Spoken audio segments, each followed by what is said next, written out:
Hi, I'm back. I'm sorry I had to cut off that last uh, recording because the modern world intruded, I'm afraid. Um, so, picking up where we left off, though, we're looking still at Susanna's responses to Susanna's comments. Number five, the Miller seems to be portraying Absalom as effeminate. It dawned on me the ending would cause one to rethink the preferences.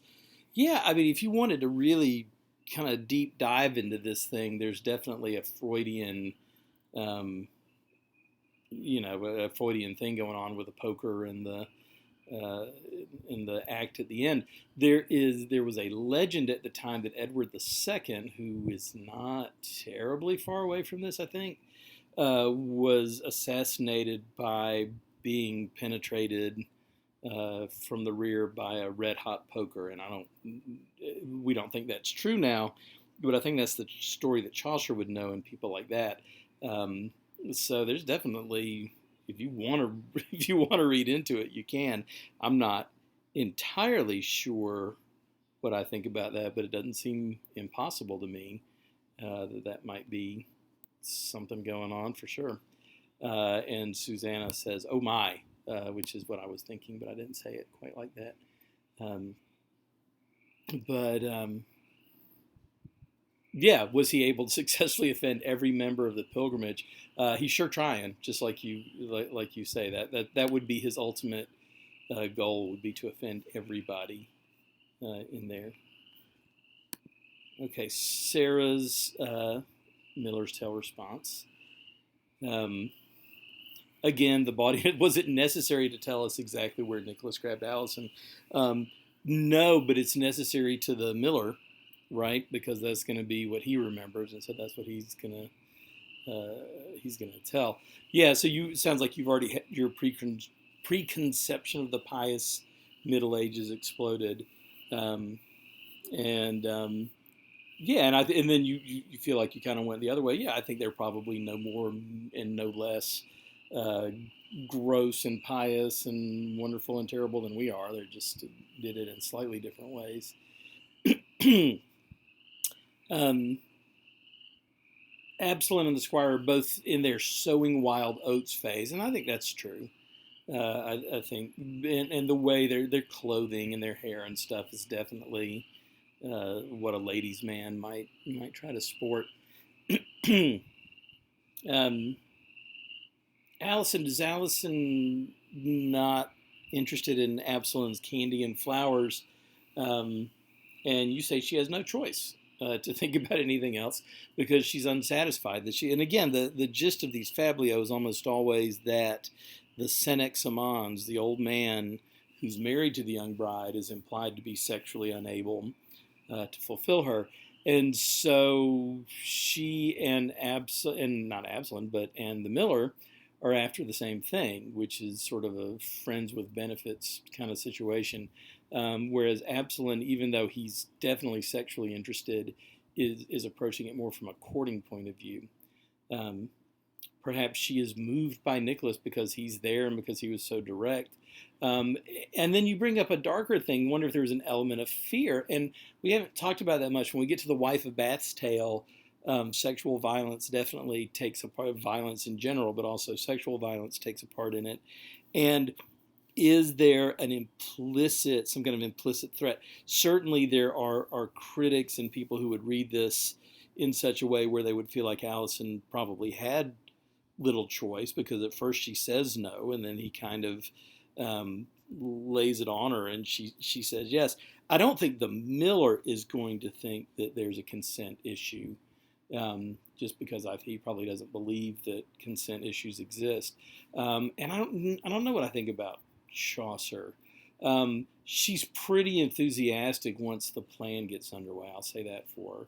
So I think we're meant to think that she really is desirous. I think if you took that sort of dirty joke situation and transferred it to the quote real world of Chaucer's England, yeah, that would be a situation that would be fraught with the possibility for rape and all kinds of things. Number four, Chaucer makes his narrator tell us he does not approve of the tale. And I like this image. It's like he's shaking his head and opening a door at precisely the same moment. Because you're right. Yeah, he's the one writing writing the story. And I like too that you point this out. Drunk people are funnier if everyone else is drunk. Yeah, if it were if it were after dinner and everybody had had a good 2 or 3 beers or whatever, and Miller told the story, he might get a different reaction. But I think that he wants this sober people reaction to his drunken story because he knows that the shock value will be higher if people are not drunk. Does Chaucer slash the narrator pause for effect? Oh yeah, I think that must be so hard to write that scene where Allison and then later Nicholas stick their behinds out the window because you really know exactly what's going on, and there is this sort of pause, and then the timing when exactly as Nicholas cries out water, we've forgotten all about John hanging up in the rooftops or in the rafters of the barn, and right at that moment is when we get back to that story, and that's really so there's just killer timing, um, absolutely. Uh, Number 6, the fact that Allison has the power in the story is interesting. Yeah, I'm glad you're the first person who's really phrased it exactly in that way. Um, and she is the one in control. Even Nicholas, who is ostensibly kind of the Fablio protagonist, gets this horrible third degree, burn. I mean, one could argue that even Absalom gets off a little bit easier, but Nicholas does get the reward of getting the girl too, and apparently probably will be able to be with her whenever he wants. But yeah, Allison is. So if we compare this to something like The Knight's Tale, Allison's not a particularly admirable person.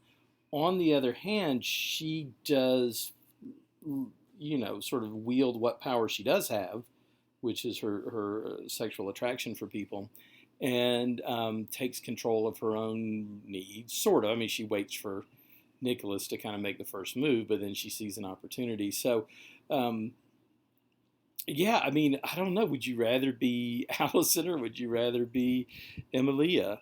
Um, and hopefully we'll find some people who are in the middle, and we will in later stories. But there's something to be said for Allison at least having some volition.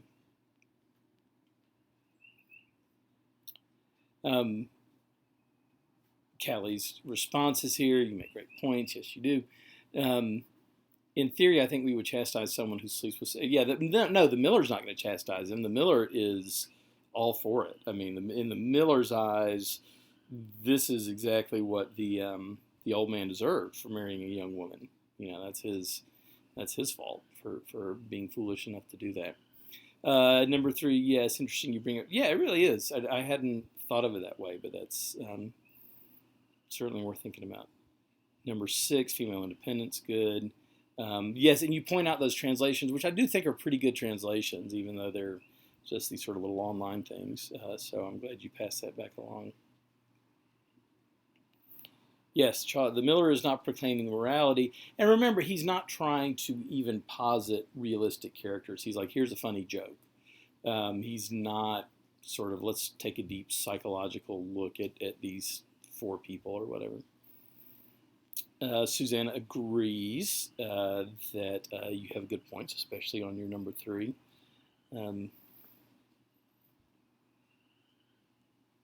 Yeah, the carpenter. Yeah. He keeps her Naura in caja, which doesn't mean literally in a cage, but he keeps a close eye on her, I guess. But not that close. Um, and certainly, right, the foolishness of having the young graduate student there when they're sort of famous for being lusty. Um, and maybe the carpenter, maybe what John thinks is that Nicholas is a clerk like the clerk on the pilgrimage is a clerk who, like you say, is very serious and studies all the time. So there are these sort of competing stereotypes of clerks. One is that they're very studious, and one is that they're very sexual. And don't ever mention the Scarlet Letter. Nobody needs to talk about the Scarlet Letter. No, I didn't. No, I think it's good. She falls for the smart, bookish type that seems quiet and gentle to everyone. Um, yeah, Hester is definitely not an Allison. That's for sure. I mean, that story is meant to show the double standard and things like that. Um, could Chaucer have influenced Hawthorne? Yeah, possibly. Chaucer kind of fell out of favor for a long time, but he was probably starting to come back into regard. So I think that that's possible. I mean, I think the theme of the woman who is hypocritically accused by men is a pretty universal one. I don't think that Chaucer's the only person that we need to look to for that. Um, but yeah, I do think Chaucer's doing something by making Allison a strong character. Granted, nobody in this story is particularly admirable uh, for a combination of intelligence and morality. Some people have one but not the other. But Allison is the one, as we said, who gets what she wants and does not get injured or insulted, or really doesn't even seem to have her reputation sullied, which would be the one thing, would be the Scarlet Letter effect that you might expect to see.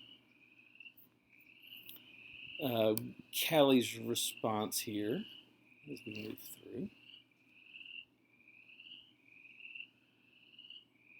Yeah, Callie thought it was going to be worse, so I would hate to read the story that Callie wrote. Uh, but, but yeah, definitely of the Chaucer things, it's um, by far the most bawdy. And the ones you'll read this week probably go a little bit further. But as you say, people are people, and they do things that are not very savory sometimes. Absalom and the Squire, you seemed a little bit unsure of your answer. On the other hand, I think you got it right, which is that they're both handsome. They both have a certain kind of a look about them, and they have some of the same talents and things like that. So yeah, I think that looks good. Um, Allison is not interested in any favors of Absalom's kind. No, she is not. Yeah, and I think this is a good point. In terms of material goods, yes, she is. She's taken care of. So this idea that he's going to give her wine or dresses or anything like that is really just kind of foolish. That he doesn't. She doesn't need any of that. She's got all that. She wants. And you mentioned the bad boy syndrome, and I mentioned it, and we'll talk about it again when we get to the wife of Bath's tale.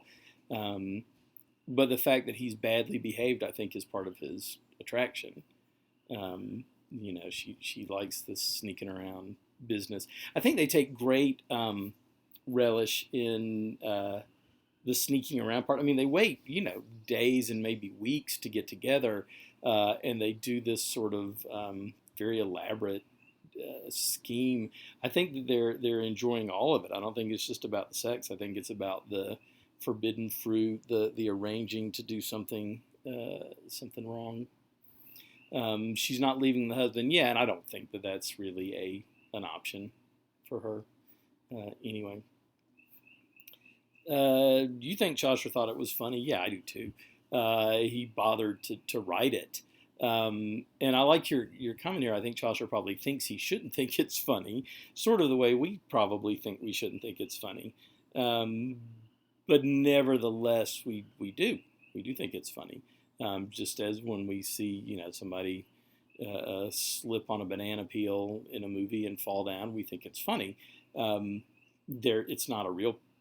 The character's not really the actor. The person didn't get hurt. They probably had a stunt double or something. These are fictional characters. I don't think we should feel too bad about laughing at them, although we need to interrogate why are we laughing at them. Audience awareness, you make a couple of good points. Certainly don't think that you're missing anything huge. That little comment about St. Thomas is in there, making fun of the night sun is in there. But beyond that, I think just in general, he's trying to be sort of nasty in general. Is there anything that is superior about the Miller's worldview? Well, we see the female asserting some independence, as you've said and other people have said. So, and the Miller doesn't pretend to be something he's not. I don't know if the knight is pretending to be something he's not, but he certainly could cross the line into hypocrisy pretty easily. Whereas the Miller, I don't think there's any way for the Miller to be a hypocrite unless he's secretly feeding the poor on the side and he's secretly good. Um, Sarah Ann David, you say I expected to be more explicit too. What with the current literature explosion of erotica, although erotica is not what I would call this for sure. But yeah, no, I mean not compared to some of what we've got out there. I don't guess. Becca says the night is holier than thou. The miller is like Larry the Cable Guy. Um, yeah, a little bit. I think so. I mean, Larry the Cable Guy works a little bit cleaner with his material, but not all that much.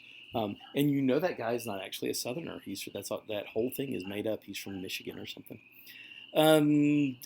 Yeah. How do you think Chaucer feels about the miller and his tale? I don't care who you are. That's funny right there. It just is. We would like it not to be, but it is.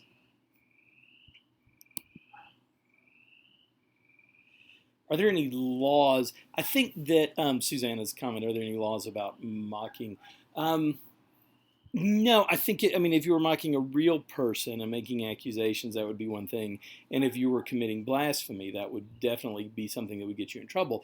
But I think that, especially through the character of the parson, Chaucer is really trying especially hard not to actually criticize the faith. Rather, he is obliquely criticizing some elements, abuses of the church. And I don't think that the church, even though it might be uncomfortable at some of this, I think it probably was, I don't think the church would feel good about saying you can't criticize abuses, because surely you're furthering the mission of the church by criticizing abuses in the church. But no, there's a stationer's office that would censor things just as they did in Shakespeare's time. And you're right, freedom of speech. And one reason that Chaucer's not more political than he is the fact that he would get in trouble for talking about kings and royalty. And of course, he works closely with the king and for the government, so he's not really in a position to do that.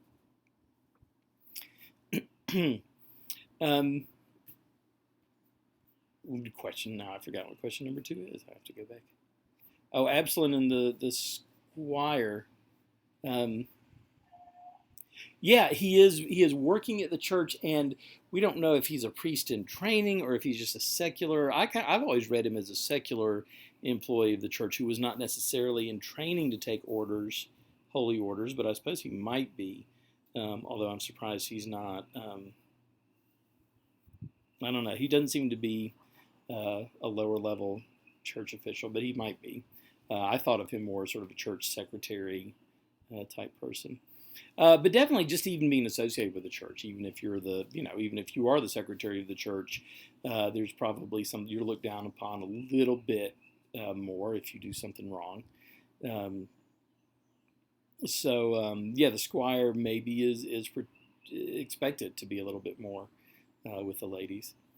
Number 3, great point about Allison already being spoiled and not needing goods. Right, and Susanna's speaking up for Allison as an intelligent female. I don't know. She might be, yeah, I think so. Smart, maybe less wise than she is smart. But really, what does she have to look forward to? This marriage is not providing her, really, even with companionship, it doesn't seem like, much less any kind of physical satisfaction. And so she is playing her men off against each other in the best way she knows how. Yeah, and the clerk boasts about his brains, and the clerk and John sort of vie for, who Absalom and John vie for who's the most stupid, for sure. And the Night Sale and the Miller Sale, Jane Austen, BBC versus reality show. That's good. I like that. And then Becca's response here.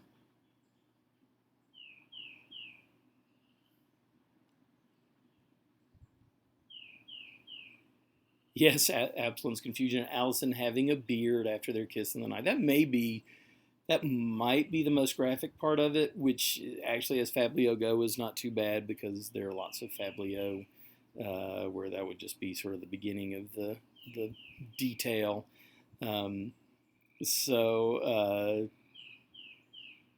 Right, Right, and you make a good point, and I think this is what I mentioned early on, which is it's not really until the Victorian age that people get prudish in a way that we think of now. A little bit earlier than that, in really even in the late Renaissance, in the age of the Puritans get very prudish, but they're an exception. They're not the balance of the population. So when all of society gets that way, yeah, you really are talking about the 19th century when it starts to get that way. Absalom is pathetic, and we feel no sympathy for him. That's right. We feel sympathy for John, I think. Even though John is foolish, we feel kind of badly for him. But Absalom absolutely deserves whatever he gets. Um, and right, Absalom lusts after the women in the congregation. He's that creepy guy who worked at that church you went to one time who looked at the girls a little too much. Um, yeah, I think for sure. Um, and the monk, I mean, the miller is getting back at the knight, right, for sure. That's what he's doing. That was his stated intention. Um, does Allison like Nicholas because he got there first? Um, Possibly, but I think still you say he got there first. On the other hand, Absalom had been working her for a while, I think, with his cards and flowers and candy and stuff. So I'm not entirely, but he got there first in a pretty direct way, for sure. Um, but I think that the way that Allison is, yes, she is just one of those people that responds to a flat out grab as opposed to subtle, sly, whatever. And I think the fact that she knows that Nicholas knows that she's that kind of girl uh, helps it all along. Um, is Absalom kind of a stalker? Yeah, I think so. I mean, remember what Absalom does at the end? He shows up at her window at 4 a.m. Um, that's creepy. I mean, after she's told him no over and over again, he doesn't have any reason to suspect that she sleeps around, unless there are things about this story there are things outside the story we don't know. So just imagine if you were a perfectly happily married woman and this guy kept sending you stuff and you kept turning him down, and then he shows up at your house at 4 a.m. and knocks on your window. That's get out the shotgun at that point.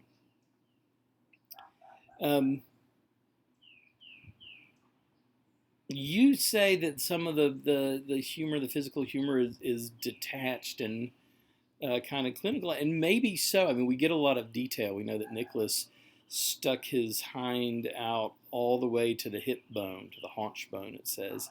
Um, and I think we're supposed to really get a mind's eye kind of picture, for sure. The miller is trolling. Yes, the miller is trolling the knight, for sure. And you like the story better than the night story, and I think probably a lot of us did. And I think it's possible some of the people on the pilgrimage did, although they would never, in a million years, admit it. The knight does smack of self-righteousness. It's funny, you can be righteous and still be self-righteous. I think the knight is pretty much as righteous as he seems to be. That doesn't make him less obnoxious.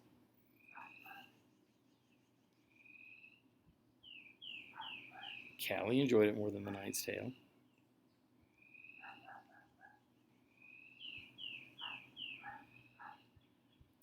Let's see. This was more like Don Juan. Absalom is a fake player. He wishes he were a player. He's not.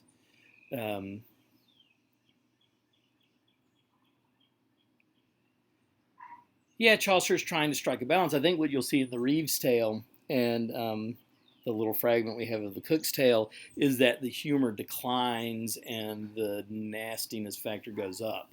So things that bothered us a little bit in this tale about, is Allison really capable of giving consent in that day and age and things like that are going to be more troublesome by far in the Reeves' Tale, for example. So I think that there's that. All right, this has gone on for a while. Sorry. I'm going to forego doing an introductory screencast to the Reeves' Tale and the thing and the whatever you're reading next. The Reeves' Tale, anyway. because I don't really think you need it. I think that we've introduced the Fablio and talked about it. So just go ahead and get started with that, and I will, in the next few days, post some discussion questions. I hope you're enjoying your break, and I will look forward to talking with everybody soon.